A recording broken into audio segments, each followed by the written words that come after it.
Yeah. No, because it catches every single time. It slows you down, I think. Okay. So like I say, you just keep going back. And We're about 3 feet off the house. yeah, okay. I forgot to hook the jib halyard, but you also want to hook it on here too. See how it came back, but this one stayed. Where's it usually at? That On the usually, same thing? Or? It'll actually, well, Man, when you say you hook it up, where do you usually hook it up? most of the time I will try to hook it to that, but I would have to remember to undo that. So you can come up with your own deal there. Okay, no, that's fine. So with this part, you just unpin it. Like that boom vane tab I was telling you about that I had to order, right? That would go here. Okay. So we were at the coast and we were right by the water, and she was gone.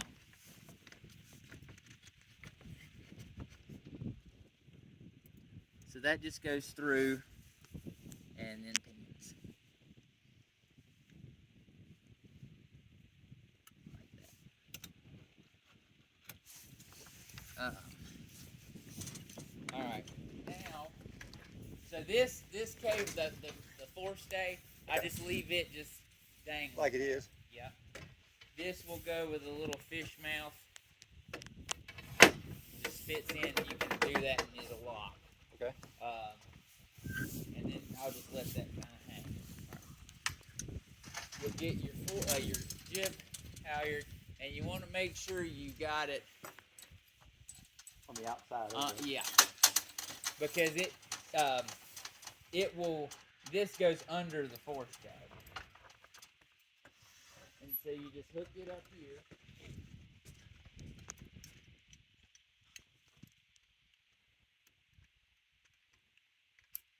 And usually that'll rest that way.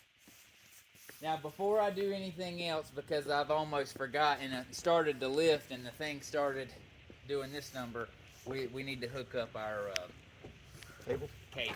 Yeah. And so they go right in here.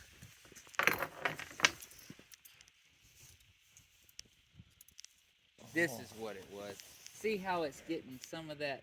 It's like a hook, and then it goes up here. And like I say, one side will hook up with your hands. Okay. The other side, just hence the.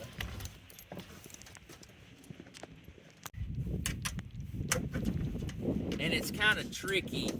You almost have to, like, they make it to where it won't come out, so you have to Twist it. yeah, it's you'll understand when you do it. So that'll go here.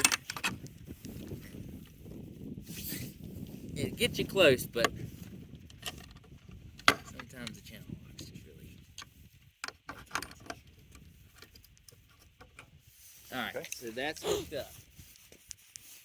Since you're here, and I should have done it while I was over there, you want to take these and just kind of get them vertical-ish. See this one here, how it's not quite.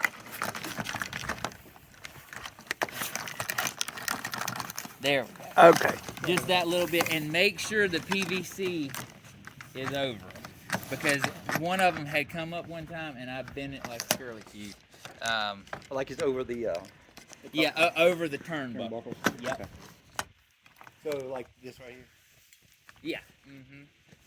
Yeah, just make sure kind of do a, okay, that's done. The antenna may be an issue. I've never wanted to take the chance of not, so I always just kind of lay it back, just so I know I don't catch it, because most of the time I'm looking down, I'm looking up, and like I said, I do it by myself, so but the biggest thing is just make sure that your lines look straight. Okay. Because it'll all just fall right into position if they do. and if they don't, then you'll be midway up, and you're like, dang it, I gotta go back down, or leave. And if that happens, I can show you what to do there. So, obviously, if the anchor's in there, I just move it out temporarily onto the deck.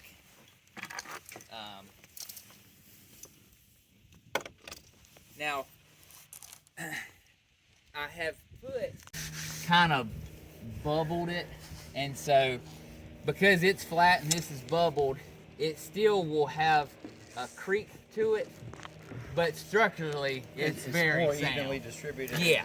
Through 1-inch holes. Right. Yeah. So you may hear that, but it won't rip out. But if it ever does, I'll definitely come back and fix it, because why they done it that way, I don't know. But it should never come out.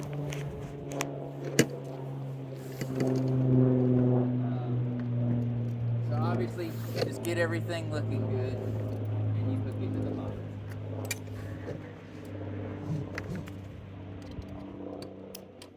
Now you want to get the jib halyard adjusted where it's, if this was perfectly 90, you want just past, just to the lower side of 90. And that'll make sense once you're down, because you got to leave room for all this to be compressed, and if it's this way, you won't have that room.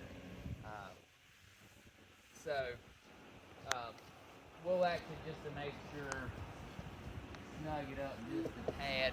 That's a little extreme, but right in there. And I just do just the, it's hard to do sometimes, upside down, but just a simple cleat hitch that you would have learned in class.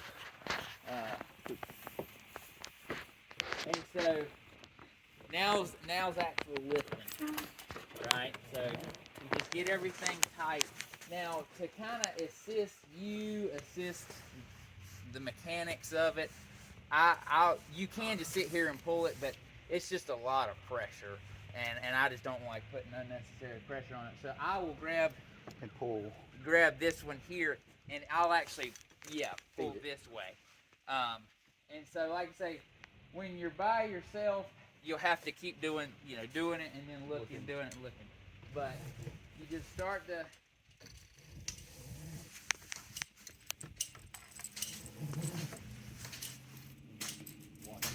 just watch your lines.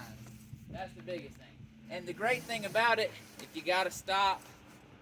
It's stopped. Now, if you need to go back there, you're midway up and you're like, crap, just do a simple cleat hitch, and you can go back, do whatever you gotta do, okay? But do not leave it untied without somebody holding it or something, because they sell the mask, but they're about $2,500. They're not. So you can just keep on hitting on, like I say, just checking your lines, and they'll most always just fall into place. But that's the thing about it is, if they're not the sheaves themselves in the vertical position, the turnbuckles don't have to be, but once you get close to this spot, I usually will forget about all that, and I'll start looking this way, because it's very,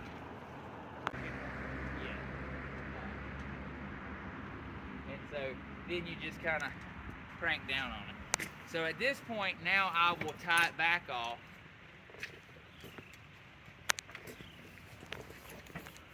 And then you can motor on. So then you'll get your halyard. Make sure none of that's, and like I say, it's still hooked on by the bungee. So you can take that off now. You have to undo it. And that's your forestay. Yes. And then it'll go in this hole here. Now, see how I'm still kind of far away? Yeah. So you might have to crank down a little bit more on your block.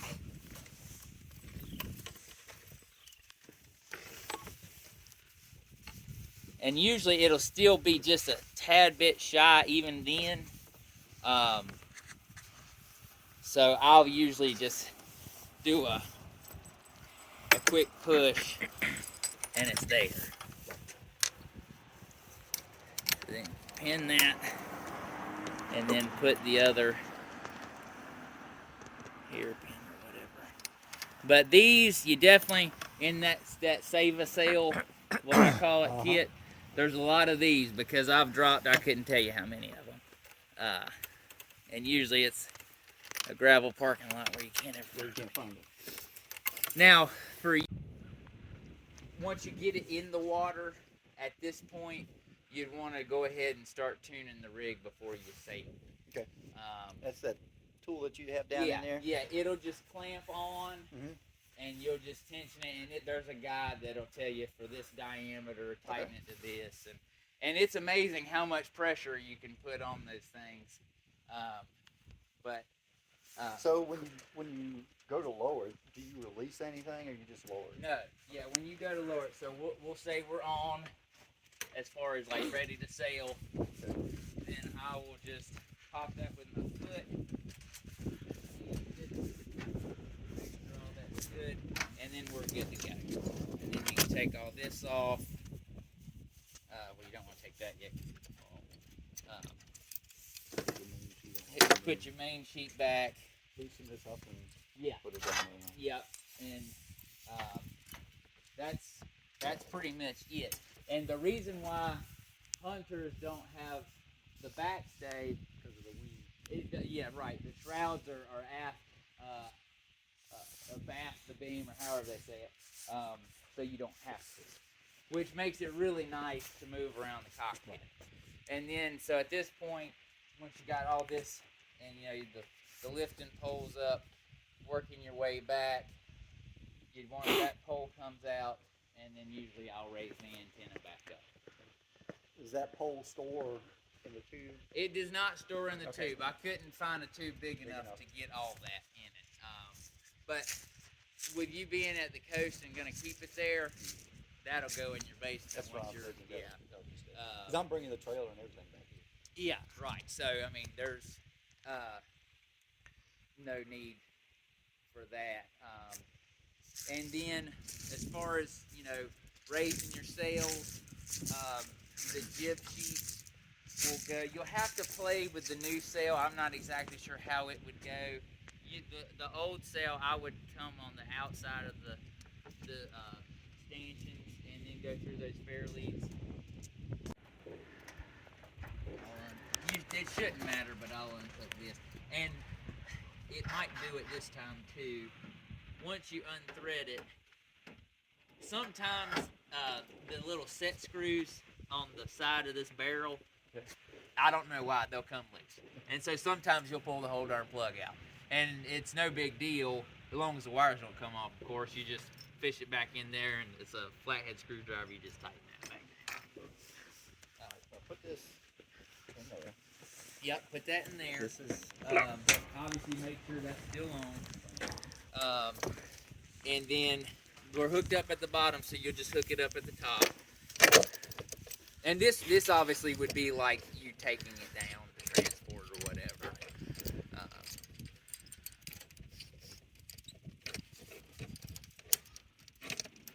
okay. And then you want to just tighten tighten up everything. Down, yeah, right. Tighten up so you get some slack in that. But you don't have to kill it, but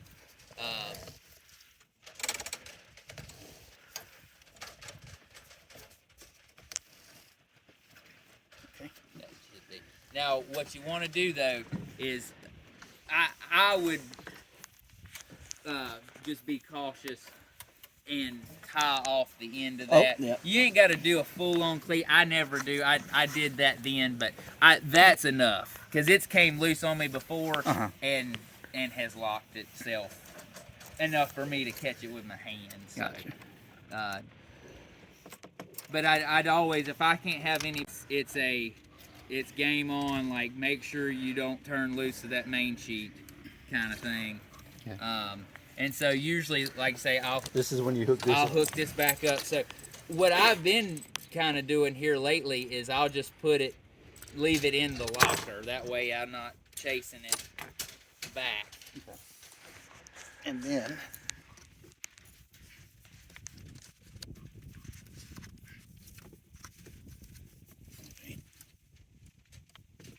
And the good thing about it, once you pop it free with your foot, Uh-huh.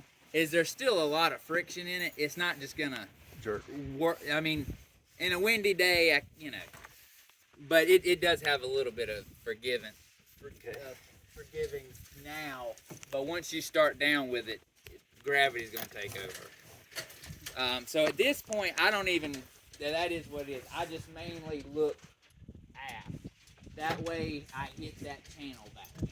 And most of the time, it's never an issue.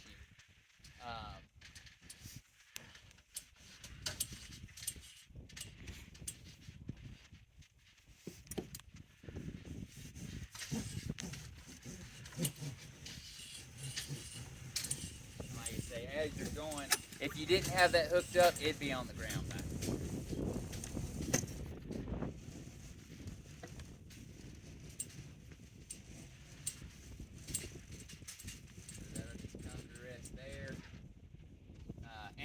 And that's a moment where you would have to tie back off midway because it's like, dang it, I forgot to put the pole, because I've done that. Gotcha. So like I say, that cleat is a real big help. Okay. And then it's just a matter of breaking everything down. And that's another part that's just to keep it easy and organized, because it can get very busy and trip hazards galore. There's a way I can show you there too. But you feel good with that, or do you want to? That's actually not. I mean, I can go ahead and pull it up. Yeah, right. And like I say, of it is not bad. There we go.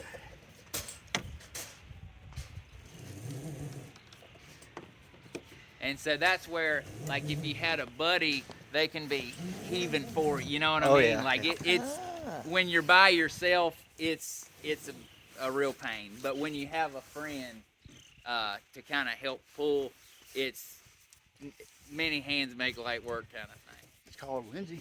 Yep. Yeah, that is it. And then I notice right now. Right, Yeah, and it's that's why I keep a check on things. Just little things like that where it's like, and you'll know, like I say, you could feel it like, now it's not. right. You could feel like, hey, something's wrong, and the more you do it, the more you'll be like, nah, this is more pressure than what I'm used to. But obviously, just having a spotter is always a great idea. Now, right here, back off just a little bit, because see, this is where you can get in trouble. Because see, that had fallen down some, Okay. so ease it down a little bit so I can get some slack in this line. And it happens so quick. Keep coming. Is it? Oh, I see what you're talking about now.